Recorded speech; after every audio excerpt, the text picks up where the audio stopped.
ఈరోజు ఇంత అక్రమమైనటువంటి అరెస్టులు ఎందుకు? మేమేమన్నా తీవ్రవాదులమా? ఎందుకు ఈ ప్రభుత్వం భయపడతా ఉంది? ఈ అర్ధరాత్రి పూట ఎందుకు అరెస్టులు? ఇది చాలా దీన్ని తీవ్రంగా ఖండిస్తా ఉన్నాం. ఎక్కడికక్కడ నిరుద్యోగులను అందరినీ అరెస్ట్ చేయడం అనేటువంటిది ఇది తగదనేటువంటిది ప్రభుత్వానికి మేము తెలియజేస్తా ఉన్నాం. ఎందుకు మీకు ఇంత భయం? నిరుద్యోగులకు మీరు ఇచ్చినటువంటి హామీలను నెరవేర్చనుంటే ఎందుకు వాళ్ళు రోడ్ల మీదకి వస్తారు? వాళ్ళు అడుగుతున్నది ఏమిటి? 2 లక్షల ఉద్యోగ నోటిఫికేషన్ ఇచ్చేయండి మహాప్రభు, మా అంతలో మేము చదువుకుంటామని అంటా ఉన్నారు. ఆ 2 లక్షల నోటిఫికేషన్ ఇవ్వరు. ప్రభుత్వం వచ్చి 2.5 సంవత్సరాలు అవుతా ఉంది. ఏం గాడిద పనులు తోముతా ఉన్నారా? ఈ ముఖ్యమంత్రి గారికి ఓన్లీ భూముల లాక్కోవడం మీద ఉన్నటువంటి సోయి ఈ యొక్క నిరుద్యోగుల మీద అనేటువంటిది లేదు. 30 లక్షల నిరుద్యోగ యువత ఉన్నది. ఈరోజు ఈ అశోక్ నగర్లో కావచ్చు, సంతోష్ నగర్లో కావచ్చు, దిల్సుఖ్ నగర్లో కావచ్చు, అమీర్పేటలో కావచ్చు, ఓయూలో కావచ్చు, అక్కడ ప్రతి ఒక్క దగ్గర నిరుద్యోగులు బాధపడతా ఉన్నారు. వాళ్ళు చిన్న చిన్న రూమ్లలో ఉండి రెంట్లు కూడా కట్టుకోలేనటువంటి పరిస్థితులు. అందుకే తస్మాత్ జాగ్రత్త ముఖ్యమంత్రి రేవంత్ రెడ్డి గారు భూముల మీద ఉన్నటువంటి సోయి మా నిరుద్యోగుల మీద తెచ్చుకోండి అని చెప్తా ఉన్నా. లగచర్ల ఇష్యూలో కావచ్చు, ఆ యొక్క భూములను మీ అన్నదమ్ముల మీద కేసేయాలి, మీ అన్నదమ్ములను అరెస్ట్ చేయాలి. అప్పుడు అదేవిధంగా హెచ్సియులో మీరు భూములు లాక్కునేటప్పుడు మీ మీద కేసేయాలి, మిమ్మల్ని అరెస్ట్ చేయాలి, మాకు కాదు. అదే ఇప్పుడు వెలుగుమట్ల ఖమ్మంలో కూడా మీ యొక్క ముగ్గురు మంత్రులను అరెస్ట్ చేయాలి, మా నిరుద్యోగులను కాదు. మా నిరుద్యోగులకు నోటిఫికేషన్ ఇచ్చేయండి. ఎందుకు సతాయిస్తా ఉన్నారు? ఎందుకు ఈ అక్రమ అరెస్టులు? ఎందుకు మేము పడుకోకూడదా?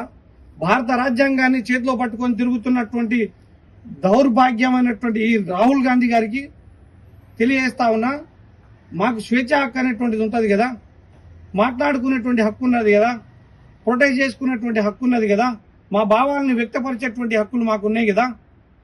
ఏం మీకే ఉన్నదా? కన్యాకుమారి నుంచి కాశ్మీర్ వరకు నడుస్తారు కదా. భారత రాజ్యాంగాన్ని చేతిలో పట్టుకొని మొత్తం దేశ దిమ్మరిగా తిరుగుతున్నటువంటి రాహుల్ గాంధీ గారు ఏం పీకనీకి వచ్చిరా మా చిక్కడపల్లి లైబ్రరీ దగ్గరికి? మీ చెల్లెనే కదా, మీ అక్కనే కదా సరూర్ నగర్లో మా యూత్ డిక్లరేషన్ ఇచ్చింది. ఇది తగదనేటువంటి తెలియజేస్తా ఉన్నా. ముఖ్యమంత్రి రేవంత్ రెడ్డి గారు మీరు ఖచ్చితంగా ఈ యొక్క నోటిఫికేషన్లు ఈ వారంలోపు ఇవ్వకపోతే జరిగేటువంటి పరిణామాలు చాలా ఘోరంగా ఉంటాయన్నటువంటిది కూడా తెలియజేస్తా ఉన్నా. ఈ యొక్క అసెంబ్లీలో ఏదైనా చర్చ జరగాలనుకుంటే నిరుద్యోగుల మీద జరగాలి. ప్రతిపక్ష నాయకులకు కూడా సిగ్గుండాలి. మీరు ప్రభుత్వంలో ఉన్నప్పుడు ఒక్క నోటిఫికేషన్ కూడా ఇవ్వలేదు కదా. మమ్మల్ని ఈ విధంగా అక్రమంగా ఇంత దారుణంగా ఈ అర్ధరాత్రి అరెస్టులు చేస్తా ఉంటే మీరెందుకు మా కోసం మాట్లాడరు? బీఆర్ఎస్ పార్టీ నాయకులు కావచ్చు, బీజేపీ పార్టీ నాయకులు కావచ్చు, మీరు సోయి తెచ్చుకోండి. ఎలక్షన్లప్పుడు మాత్రం కాలు మొక్కడానికి వస్తారు. ఇది తగదనేటువంటి చెప్తా ఉన్నా. నిరుద్యోగులకు ఏదైతే మీరు మాట ఇచ్చారో ఆ నోటిఫికేషన్ ఖచ్చితంగా ఇచ్చి 2 లక్షల ఉద్యోగాలు, దాంతోపాటు నిరుద్యోగ వృత్తి ఇవ్వాల్సిందిగా కోరుతా ఉన్నా. జై తెలంగాణ, జై జాగృతి, జై నిరుద్యోగి. ఈరోజు ఈ అర్ధరాత్రి పూట పోలీసులు మమ్మల్ని వచ్చి అరెస్ట్ చేయడం అనేటువంటిది తగదని తెలియజేస్తా ఉన్నా. ఎక్కడికక్కడ నిరుద్యోగులను అరెస్ట్ చేయడం అనేటువంటిది కూడా మేము తీవ్రంగా ఖండిస్తా ఉన్నాను. ఎందుకు మమ్మల్ని ఈ విధంగా అర్ధరాత్రి పూట ఒక తీవ్రవాదుల్లాగా, ఒక నక్సలైట్ లాగా మేమన్నా దేశద్రోహులమా? మేము అడుగుతున్నది ఏమిటి? ఈ యొక్క మీరు ఇచ్చినటువంటి హామీలు, మీ ప్రభుత్వం వచ్చిన తర్వాత ఏం చేస్తామనేటువంటిది మీ మేనిఫెస్టోలో ఇచ్చిరో ఆ హామీలే కదా మేము అడుగుతా ఉన్నది.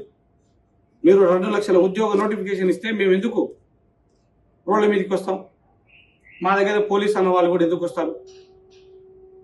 ఇది తస్మాత్ జాగ్రత్త ముఖ్యమంత్రి రేవంత్ రెడ్డి గారు. మీరు ఖచ్చితంగా 2.5 సంవత్సరాలైంది, ఏం చేస్తా ఉన్నారు? మీరు 2.5 సంవత్సరాల్లో ఒక నోటిఫికేషన్ ఇవ్వకుండా 100 సార్లు మమ్మల్ని అరెస్ట్ చేస్తా ఉన్నారు. మమ్మల్ని అరెస్ట్ చేయడం అనేటువంటిది కాదు, మమ్మల్ని అరెస్ట్ చేయడం కరెక్ట్ కాదు. లగచర్లలో మీ అన్నదమ్ములు అనేటువంటి వాళ్ళు ఎవరైతే దొంగతనంగా రైతుల భూములు లాక్కున్నారో వాళ్ళను, మీ అన్నదమ్ములను అరెస్ట్ చేయాలి. అదేవిధంగా హెచ్సియు భూముల మీద మీ కన్ను పడ్డది. మూసీ నది మీద ఆ యొక్క మొత్తం బెల్ట్ మీద మీ కన్ను పడ్డది, మిమ్మల్ని అరెస్ట్ చేయాలి. అదే ఈ రోజు అంటే నిన్న ఖమ్మంలో వెలుగుమట్ట బాధితులు ఉన్నారు కదా, మీ యొక్క 3 కేబినెట్ మినిస్టర్లు ఉన్నారు, వాళ్ళని అరెస్ట్ చేయండి. మా నిరుద్యోగులను కాదు, మాకు నోటిఫికేషన్ ఇవ్వండి, మేము చదువుకుంటాం. రోడ్ల మీదకి రారు. మీరు 2 లక్షల నోటిఫికేషన్ ఇవ్వరు, నిరుద్యోగ భృతి ఇవ్వరు. ఎందుకు? రాహుల్ గాంధీ గారు ఎందుకు వచ్చిండు మాకు చిక్కడపల్లి లైబ్రరీకి? ఎందుకు వచ్చి మీరు మేనిఫెస్టోలో పెట్టిరు? మీకు శాతగానప్పుడు మీ ప్రభుత్వం వస్తుంది అనేటువంటి మీకు నమ్మకం కూడా లేదు. మా నిరుద్యోగులే కదా వచ్చి ప్రచారాలు చేసింది. సో ఖచ్చితంగా తెలియజేస్తా ఉన్నా, మిస్టర్ రేవంత్ రెడ్డి గారు ఖచ్చితంగా ఈ యొక్క 2 లక్షల ఉద్యోగ నోటిఫికేషన్ విడుదల చేయండి.